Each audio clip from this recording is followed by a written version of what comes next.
எங்க அரசி ஒரு பக்கம் வீட்டுல மொபைலை நோண்டிக்கிட்டே உட்காந்துட்டு இருக்காங்க. அப்ப இதை பார்த்துட்டு இருக்க பாண்டியனுமே, என்னாச்சு அரசி, படிப்பெல்லாம் எப்படி போயிட்டு இருக்கு, சரி, நல்லா படிச்சிட்டு இருக்கே அப்படின்ற மாதிரி விசாரிக்கிறாங்க. அப்பதான் பக்கத்துல இருக்க கோமதியுமே, நீங்க வேற, நீங்களாவது கேட்டீங்களே, சொல்லப்போனா இவ ஒழுங்கா படிக்கவே மாட்டேன்றா, எப்ப பார்த்தாலும் செல்ல நோண்டிக்கிட்டே இருக்கா, ஏன்னு கேட்டா சொல்லவும் மாட்டேன்றா, அது மட்டும் இல்லாம அப்பப்போ போன் வேற பேசிக்கிட்டு இருக்கா, யாருன்னு கேட்டாலும் ஃப்ரெண்டுன்னு சொல்லி என்ன ஏமாத்திட்டு இருக்கா, முதல்ல என்னன்னு அவளை கண்டிங்க அப்படின்ற மாதிரி இங்க பாண்டியன்ட்ட கோமதியும் கொஞ்சம் கம்ப்ளைண்ட் பண்ண ஆரம்பிக்கிறாங்க. ஆனா அரசி இருந்துகிட்டு, இங்க பாருங்கப்பா, நான் உண்மையுமே ஏமாத்தல, உண்மையை சொல்லப்போனா நல்லா தான் படிச்சுக்கிட்டு இருக்கேன், என் ஃப்ரெண்டு கிட்ட கேட்டு தேவையான விஷயங்கள்லாம் எக்ஸாமுக்கு தேவையானதெல்லாம் படிச்சுட்டு இருக்கேன், மற்றபடி நான் சும்மாலாம் ஃபோன் நோண்டலப்பா, ஏதோ கொஞ்ச நேரம் டைம் பாஸ்க்கு தான் நோண்டுறேன் அப்படின்ற மாதிரி சமாளிக்க பார்க்குறாங்க. ஆனால் அதே நேரத்தில் எங்கள் பாண்டியன் இருந்துட்டு, எங்க பாரு அரசி, படிக்கிற வயசுல ஃபோன் நோண்டுறதெல்லாம் தப்பான விஷயம், நீ முதல்ல ஃபோனுக்கு உரமாவை, எந்த விஷயமா இருந்தாலும் டீச்சர் சார் கிட்ட ஃபோன் பண்ணி கேட்க வேண்டியதானே, கேட்டுட்டு டக்குன்னு வைக்க வேண்டியதான், ரொம்ப பேசிக்கிட்டு இந்த மாதிரிலாம் பண்ணிட்டு இருக்க கூடாது, அப்புறம் அவங்க படிப்பு கெட்டு போயிடும் அப்படின்ற மாதிரி அவங்களும் கொஞ்சம் கோவப்பட ஆரம்பிக்கிறாங்க. அவங்க சொல்லிட்டு அங்கிருந்து கிளம்புனதுக்கு அப்புறம் எப்பவும் போல கோமதியுமே இந்த பக்கம் அரசியை போட்டு சத்தம் போட ஆரம்பிக்கிறாங்க. ஆனா அப்ப கரெக்டா அங்க வந்து சுகன்யாவுமே, அக்கா எதுக்காக இந்த மாதிரி வந்து நீங்க அரசியை திட்டிட்டு இருக்கீங்க, அவ காலையில ஃபோன் பேசிட்டு இருக்குமோ பார்த்தேன், அவ ஃப்ரெண்டு கிட்ட படிக்கிறதுக்கு உண்டான நோட்ஸ் தான் எடுத்துட்டு இருந்தா, அவ நல்லபடியா படிச்சு மேல வரதுக்கு தான் இதெல்லாம் பண்ணிக்கிட்டு இருக்கா, நீங்க எதுக்காக அவளை சத்தம் போடுறீங்க அப்படின்ற மாதிரி இங்க சுகன்யா கோமதியை தடுக்கிறாங்க. ஆனா கோமதி இருந்துகிட்டு, நீ வேற சுகன்யா, அப்படிலாம் கிடையாது, இவ ஓவரா ஃபோன் நோண்டிக்கிட்டு இருக்கா, எனக்கு பிடிக்கவே இல்லை, அது மட்டும் இல்லாம ஏற்கனவே போன வாரம் வர அரசி மாதிரியே ஒரு பிள்ளை ஒரு பையன் நின்று கோயிலில் பேசிட்டு இருந்த விஷயத்தை பார்த்துட்டு யாரோ வந்து நம்ம அரசின்னு சொல்லிட்டாங்க, அதை நினைச்சு வேற இங்க வீட்டுக்கார் வேற புலம்பிக்கிட்டே கிடந்தாரு, அதனாலதான் இந்த விஷயத்துல இவ ரொம்ப சரியா இருக்கணுங்கிறதுக்கு தான் இப்பெல்லாம் பேசுறேன் அப்படின்ற மாதிரி அவங்களும் கொஞ்சம் கோவப்பட ஆரம்பிக்கிறாங்க. ஆனா இங்க சுகன்யாவுமே, இங்க பாருங்க அரசியை பத்தி நீங்க கவலைப்பட தேவையில்ல, அவ ரொம்பவே நல்ல பொண்ணு, அவ ரொம்பவே தெளிவா மெச்சூர்டா அவ லைஃப்க்கு எது வேணுங்கிறத அவளால் தேர்ந்தெடுக்க முடியும், அது மட்டும் இல்லாம இப்போ நல்லா தான் படிச்சுட்டு இருக்கா, நீங்க அவளை தொந்தரவு பண்ணாதீங்க அப்படின்ற மாதிரி சொல்லிட்டு இந்த பக்கம் கோமதி அங்கிருந்து அனுப்பிச்சு விட்டுறாங்க. அதுக்கப்புறம் அரசியுமே தேங்க்ஸ் அத்தை அப்படின்னு சொல்லி இந்த பக்கம் வந்து சுகன்யாக்கு தேங்க்ஸ் சொல்றாங்க. ஆனா சுகன்யா இருந்துகிட்டு, நீங்க பாரு, நான் உங்ககிட்ட கொஞ்சம் தனியா பேசணும், நீ முதல்ல என் ரூமுக்கு வா அப்படின்ற மாதிரி இந்த பக்கம் அரசியை டைரக்டா இங்க சுகன்யா அவங்க ரூமுக்கு கூட்டிட்டு போறாங்க. அப்ப கரெக்டா மீனாவுமே இந்த விஷயத்தை நோட் பண்றாங்க. என்ன இது, இவங்க ரெண்டு பேரும் எதுக்காக தனியா போய் பேச போறாங்க அப்படின்னு சொல்லிட்டு மீனாவுமே ஃபாலோ பண்ணிட்டு போறாங்க. பட் இருந்தாலும் சரி, வேணாம், நம்ம சந்தேகப்படக்கூடாதுன்னு சொல்லி ஃபர்ஸ்ட் அங்கிருந்து மூவ் ஆயிடுறாங்க. அதுக்கப்புறம் இன்னொரு சைடு இந்த பக்கம் அரசி டைரக்டா சுகன்யா கிட்ட, என்னாச்சத்தை, எதுக்காக என்கிட்ட நீங்க பேசணும் நீங்க அப்படின்ற மாதிரி கேட்கறாங்க. அப்ப சுகன்யாவுமே, இங்க பாரு அரசி, நீ என்ன பண்ணிக்கிட்டு இருக்க அப்படிங்கிறது எனக்கு தெரியும், ஆனா நீ பண்ணிட்டு இருக்க விஷயம் நல்ல விஷயம் மட்டும் நான் சொல்றேன் அப்படின்ற மாதிரி சொல்றாங்க. அப்ப அரசியுமே பட்டும் படாம, நான் என்ன பண்ணிட்டு இருக்கேன், நான் ஒண்ணுமே பண்ணலையே அப்படின்ற மாதிரி சமாளிக்க பாக்குறாங்க. ஆனா சுகன்யா இருந்துகிட்டு, இங்க பாருமா, நீ ஆல்ரெடி குமரவேல்கிட்ட பேசிட்டு இருக்க விஷயம் எனக்கு தெரியும், குமரவேலை மீட் பண்றது எல்லாமே எனக்கு தெரியும், ஆனா நீங்க ரெண்டு பேரும் எதுக்காக மீட் பண்ணி பேசிக்கிறீங்கிறத நான் தெளிவா புரிஞ்சுக்கிட்டேன். ஏன்னா உங்களோட ரெண்டு குடும்பத்தையும் ஒன்று சேர்க்கறதுக்கு நீங்க தான் பாலமா இருப்பீங்க, உங்க ரெண்டு பேருக்கும் கல்யாணம் ஆயிடுச்சுன்னா கண்டிப்பா நீங்க ரெண்டு பேரும் இந்த பக்கம் இந்த ரெண்டு குடும்பத்தையும் ஒன்னா சேர்த்துருவீங்க அப்படின்ற மாதிரி சுகன்யா சொல்றாங்க. ஃபர்ஸ்ட் எடுத்தோன்னே சுகன்யா இப்படி நம்மளை பத்தி எல்லா உண்மையும் சொன்ன உடனே எங்க அரசிக்கு அதை ஒத்துக்க முடியல. இல்லாத நீங்க தப்பா நினைச்சிட்டு இருக்கீங்க, நான் அப்படிலாம் எதுவும் பேசலையே, நான் வந்து குமரவேல்ட்டெல்லாம் பேசுறது இல்லை அப்படின்ற மாதிரி சமாளிக்க பாக்குறாங்க. ஆனா அரசியுமே, இங்க பாருமா, எனக்கு தெரியும், நான் எல்லா விஷயத்தையும் தாண்டி தான் வந்திருக்கேன், நீ பண்ற விஷயத்த நான் நல்லாவே மெச்சூர்டா புரிஞ்சுக்கிறேன், அதனால இந்த விஷயத்துல நான் உனக்கு எதிரி கிடையாது, அதனால நீ என்கிட்ட எந்த விஷயத்தையும் மறைக்க தேவையில்ல. அது மட்டும் இல்லாம எங்க குமரவேல்ட்ட பேசணும், ஏதோ சம்பந்தப்பட்ட விஷயங்களை பத்தி நீ ஏதோ டிஸ்கஸ் பண்ணா கூட என்கிட்ட சொல்லு, என்னால முடிஞ்ச உதவியை நான் உனக்கு செய்வேன் அப்படின்ற மாதிரி சுகன்யா அப்பதான் இந்த பக்கம் அரசிக்கு இன்னுமே புத்துணர்ச்சி கொடுக்குறாங்க.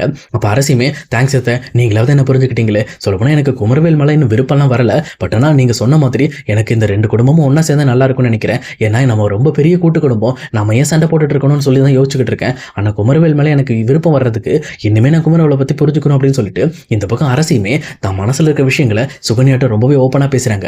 அப்ப சுகன்யாவும், நீ கவலையே படாத, குமரவேலை பத்தி நான் உனக்கு புட்டு புட்டு வைக்கிறேன், அவன் என்ன பண்றான், அவன் எப்படிப்பட்ட பையங்கிறத நான் உனக்கு தெரிஞ்சுட்டு சொல்றேன் அப்படின்ற மாதிரி சுகன்யா அரசிக்கு ஹெல்ப் பண்றேன்னு சொல்லி ஒத்துக்கிறாங்க.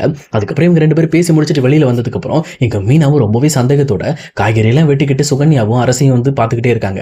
அதுக்கப்புறம் சுகன்யா அங்கிருந்து கிளம்பினதுக்கு அப்புறம் அரசி கிட்ட மீனா போயிட்டு, என்ன ஆச்சு அரசி, நீ அத்தையும் ரொம்ப நேரம் பேசிட்டு இருந்தீங்க, என்ன பிரச்சனை, ஏதாவது முக்கியமான விஷயம் பேசிட்டு இருந்தீங்களா அப்படின்ற மாதிரி கேட்கறாங்க.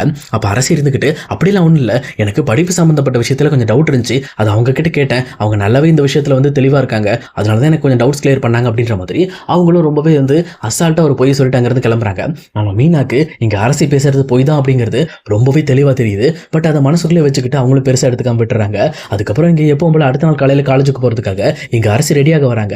அப்போ கரெக்டா வந்து அரசியோட ரூம்லயுமே இங்க எப்பவும் போல வந்து சுகன்யா குளிச்சுக்கிட்டு இருக்காங்க. இதை பார்த்தோன்னா அரசி இருந்துகிட்டு, சரி நான் ரொம்ப டைம் ஆகிட்டு இருக்கு, சீக்கிரம் குளிச்சுட்டு கிளம்பணுமே அப்படின்னு சொல்லி கோமதி கிட்ட வந்து, நான் என்னமா பண்றது, இங்க அத்தை வேற என் ரூம்ல குளிச்சுட்டு இருக்காங்க, நான் இப்படி என்ன பண்றது அப்படின்ற மாதிரி கொஞ்சம் டென்ஷன் ஆக ஆரம்பிக்கிறாங்க. உடனே இன்னொரு பக்கம் இங்க கோமதியுமே, இங்க பாரு, நீ நேரம் மீனா ரூம் போய் குளிச்சுக்க, மீனா வந்து ஆஃபீஸ் ரெடி ஆகி கிளம்புன்னு லேட் ஆகும், நீ போ அப்படின்ற மாதிரி சொல்லிட்டு இந்த பக்கம் மீனா ரூம் கமிச்சு வச்சிடறாங்க. நேரம் மீனாவோட ரூம்லயுமே அங்க போய் அரசியும் குளிக்கிறாங்க. அதே நேரம் வெளியில போகும்போது அவங்களோட மொபைல சார்ஜ் போட்டுட்டு குளிக்க போறாங்க.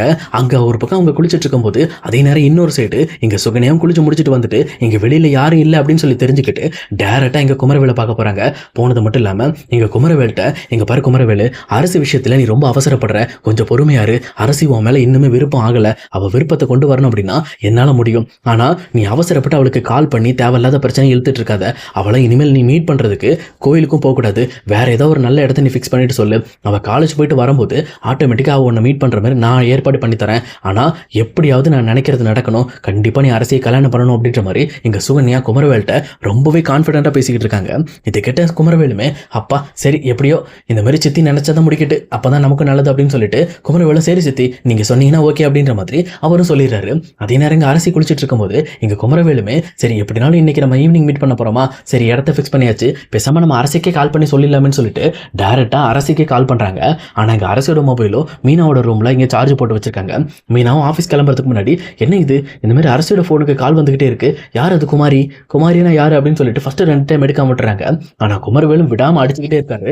இதை பார்த்தோன்னே இந்த பக்கம் மீனாவுமே, சரி எதுக்கும் எடுத்து சொல்லிடுவோம், அரசி குளிச்சுட்டு இருக்கான்னு சொல்லிடுவோம் அப்படின்னு சொல்லிட்டு அந்த கால் அட்டன் பண்றாங்க. ஆனா அட்டன் பண்ண அடுத்த செகண்டே இங்க போன்ல இருந்த குமரவேலுமே, என்ன அரசி டார்லிங் என்ன பண்றீங்க, ரெடி ஆயிட்டீங்களா, இன்னைக்கு நீங்க காலேஜ் முடிச்சுட்டு வரும்போது ஒரு முக்கியமான இடத்த நான் ஃபிக்ஸ் பண்ணி வச்சிருக்கேன், இன்னைக்கு நம்ம அங்க நின்று பேசலாம், கண்டிப்பா உங்க அப்பாவுக்கும் தெரியாது எங்க அப்பாவுக்கும் தெரியாது, அதுக்கப்புறம் எந்த பிரச்சனையும் இல்லாம நம்ம 2 பேரும் நல்லா மீட் பண்ணி பேசிக்கலாம் அப்படின்ற மாதிரி சொல்லிக்கிட்டு இருக்காங்க. ஆனா இதை கேட்டுட்டு இருக்க மீனாக்கு ரத்தம்லாம் கொதிச்சுக்கிட்டு இருக்கு. சொல்லப்போனா ஆப்போசிட்ல பேசிட்டு இருக்கிறது குமரவேல் அப்படிங்கிறத தெளிவா புரிஞ்சுக்கிட்டு இங்க டேரக்டா அரசியோட போன் எடுத்துக்கிட்டு வெளியில வராங்க.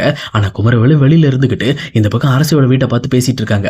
அப்ப அவங்க கரெக்டா மீனாவுமே மொபைலோட வரதை பார்த்துட்டு, சரி அவங்க யார்கிட்டயும் பேசிட்டு இருப்பாங்க அப்படின்னு சொல்லிட்டு ரொம்பவே கேஷுவலா அரசிக்கிட்ட, என்ன அரசி உன்னோட அண்ணி வந்து வெளியில நின்று போன் பேசிட்டு இருக்காங்க, அவங்க இன்னும் டியூட்டிக்கு கிளம்பலையா, எப்ப பார்த்தாலும் என்னை பார்த்து முறைச்சிக்கிட்டே இருக்காங்க, ஏன் அப்படி, அவங்க ஏன் என்ன பழி வாங்கணும்னு நினைச்சிட்டே இருக்காங்க, சொல்லப்போனா எங்க அப்பா கட்டின கடையில கூட சம்பந்தமே இல்லாம பொது இடத்துல கட்டியிருக்குன்னு சொல்லி அதை இடிக்கிறதுக்காக ஆர்டர் போட்டிருக்காங்க, சொல்லப்போனா நீ நானும் மட்டும் தான் நம்ம 2 பேர் குடும்பம் ஒன்னா சரணும்னு நினைக்கிறோம், மத்த எல்லாருமே நம்ம குடும்பத்தை அழிக்கணும்னு தான் பாக்குறாங்க அப்படின்ற மாதிரி இங்க மீனாவை பத்தி தப்பா பேசிட்டு இருக்காங்க.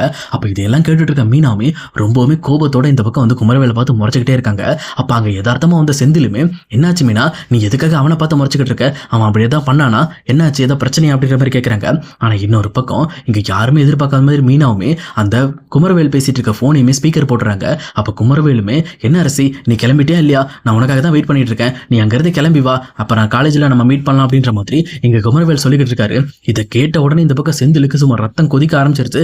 ஏன்டா எவ்வளவு தைரியம் இருக்கணும், எதிர் வீட்டுல இருந்துகிட்டு ஏன் தங்கச்சிக்கே நீ கால் பண்ணி பேசிட்டு இருக்க அப்படின்னு சொல்லி ரொம்பவுமே கோபத்தோட இந்த பக்கம் வந்து டைரக்டா குமரவேலை பார்க்க போயிட்டு இருக்காரு. அப்ப அதே நேரம் மீனாவுமே, எங்க பாருங்க இது பொண்ணு விஷயம், அவசரப்படாதீங்க, இது நமக்குள்ள வச்சிருக்கணும், இந்த பிரச்சனையை நம்ம தான் முடிக்கணும் அப்படின்னு சொல்லி செந்தில கண்ட்ரோல் பண்றாங்க. ஆனா செந்திலுமே இந்த விஷயத்தை அவரால் தாங்கிக்கவே முடியல. அதே நேரம் அந்த போனையுமே கட் பண்ணி விட்டுறாங்க. அப்ப யதார்த்தமா இங்க அரசியுமே வெளியில வந்துட்டு இந்த பக்கம், அண்ணி என்னோட போனை சார்ஜ் போட்டிருந்தேன், போன் எங்க அப்படின்ற மாதிரி கேட்கறாங்க.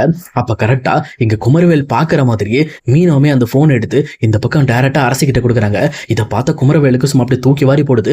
அப்பனா இவ்வளவு நேரம் நம்ம பேசினது மீனா கிட்டையா, ஐயோ போச்சு, அப்ப செந்திலுக்கும் நம்ம விஷயம் தெரிஞ்சிருக்குமா, அப்ப இந்த விஷயத்துல என்ன பண்ண போறாங்களே தெரியலன்னு சொல்லிட்டு இந்த பக்கம் குமரவேலுமே எதுவுமே பேசாம அப்படியே தலையை குனிஞ்சிட்டு வீட்டுக்குள்ள ஓடிடுறாரு. ஆனா செந்தில் கிட்ட மீனாவுமே, இங்க பாருங்க இந்த விஷயத்துல நம்ம ரொம்ப பொறுமையா முடிவெடுக்கணும், முதல்ல இதை பத்தி நம்ம யார்கிட்டையும் சொல்லக்கூடாது, இதுக்கு என்ன வழி பண்ணணும்னு எனக்கு தெரியும், நான் பாத்துக்கிறேன், நீங்க விடுங்கன்னு சொல்லி மீனாவுமே இந்த விஷயத்த ரொம்பவே மெச்சூர்டா ஹேண்டில் பண்ண ஆரம்பிக்கிறாங்க.